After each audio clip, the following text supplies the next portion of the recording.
করলো যমুনা ফুলিন সবরা কার বনে হায় রে যমুনা ফুলিনে শোভনা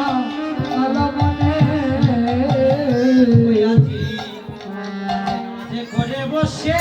কানু আজি মাঝে করে বসে কানু বসে খানো ওয়াতে মাঝে বসে করে কানো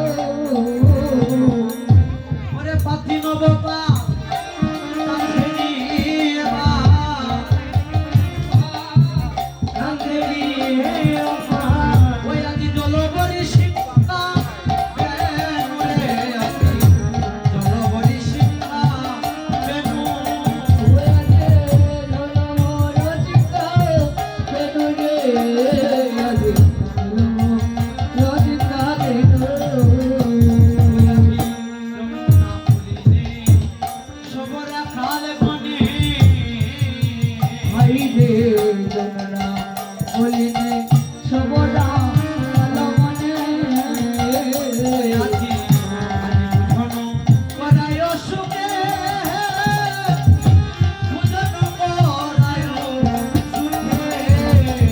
ভুজন করায় সুখে ভুজন করায় সুখে ও তারা এত এত কাইয়া কানের মুখ হতে দিয়া এত এত কাইয়া মুখে হতে দিয়া তারা এত এত কাইয়া মুখ হতে দিয়া ও তারা এত এত কাইয়া মুখ হতে দিয়া দিয়া একাই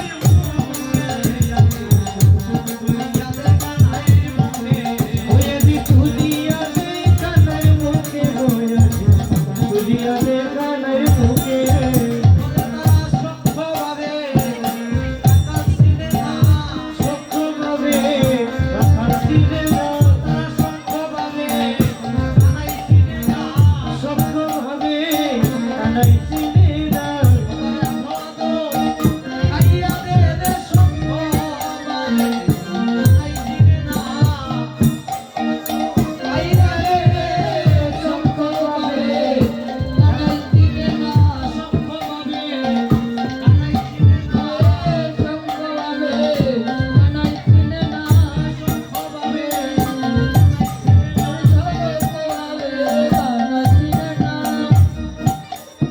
মায়েরা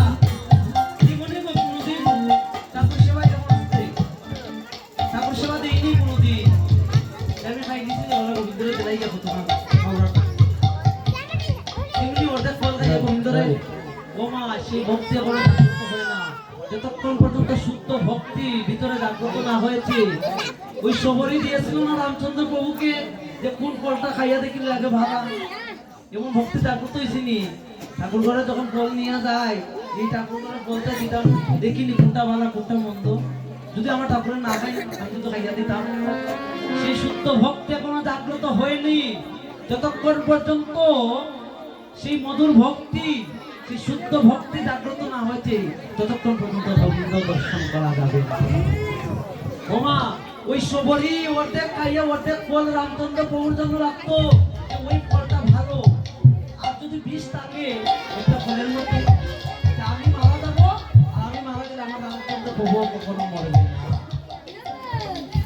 সেই ভক্তি এখনো জাগ্রত হয় না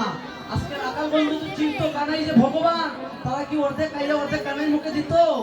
কখনো দিত না তাই সত্যভাবে তারা কানাই চিনে না তারা ভগবান চিনে না তারা ভগবানের সঙ্গে খেলা করেছে আর ভগবানের এমন ভক্তের হাতের নাড়ু পাওয়ার যে শ্রীরামে রে ও সুবল তোরা কখন আমাকে অর্ধেক খেয়ে তোদের মুখের ফলটুকু আমার বদলে দিবে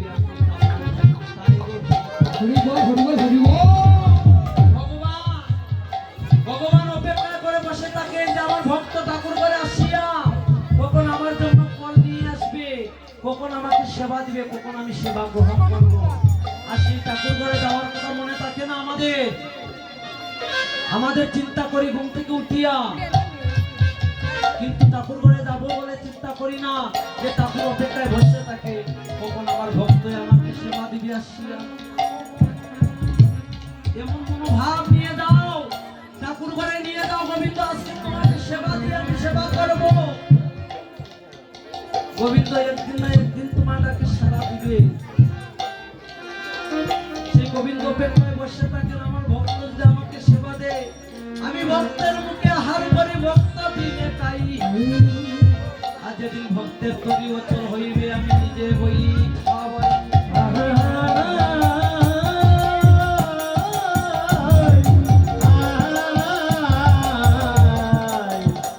আমি নিজে বইটা আজকে গোবিন্দের সেবা দিয়ে দাও, আজকে ঠাকুর ঘরে ভক্তি দিয়ে মহাপ্রভুর সামনে ভিক্ষা করেন। মহাপ্রভুকে বলে, প্রভু হে, যদি কোনোদিন ডাকতে নাও পারি প্রভু, আজকে তোমার চরণে এই নিবেদন করে দেয় যেন শেষের দিন তুমি একবার আমার বৈনতি জানো। প্রতিদিন তোমার চরণে ভক্তি দিতে পারি না দয়া, আজকে সময় পেয়েছি, যতটুকু সময় পেয়েছি গৌর চরণে ভক্তি দিয়ে দাও, ভগবানের চরণে রতি হন। শেষের দিন ভগবান তোমার ঋণ শোধ করার জন্য মাটি হয়ে বসে থাকেন। হরি হরি হরি হরি বল।